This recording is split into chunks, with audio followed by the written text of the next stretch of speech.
This time, you're going to learn how to subtract decimals. Okay, let's have number 1. We have 25 and 78 hundredths minus 13 and 45 hundredths, or simply 25.78 minus 13.45. So, ang gagawin nyo lang, i-align nyo lang lahat ng decimal point. So, this is 2, 5, 7, 8. So, yung 13, so start tayo dito. Nandito yung point natin. So, 13 and 1. Here is 4, 5. So, titingnan nyo kung ano yung numbers na makikita before and after. So, kailangan mag-start ka lagi dito para hindi ka ma-confuse kung saan mo ilalagay. Start sa decimal point, then titingnan kung ano yung mga number papunta doon, and then kung ano yung nasa left. Okay, so then start just like subtracting whole number. So, that is 8 minus 5, that is 3. 7 minus 4, that is 3. Then, the decimal point, 5 minus 3, that is 2. Then, 2 minus 1, that is 1. So, the answer now is 12 and 33 hundredths. Ganun lang kadali.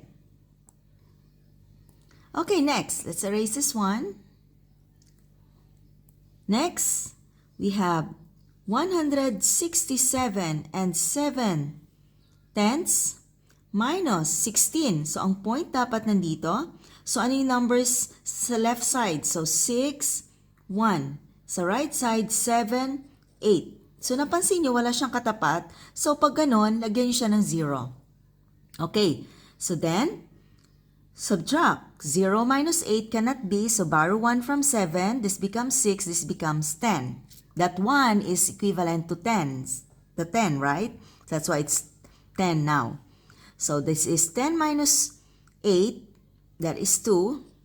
Then, 6 minus 7 again cannot be, so we need to borrow again. So this is becomes 6. This becomes 16. 16 minus 7, that is 9. Okay, then 6 minus 6, 0. But the decimal point should be here.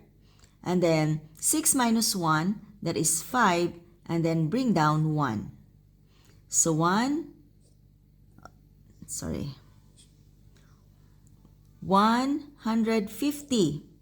and 92 hundredths. Okay.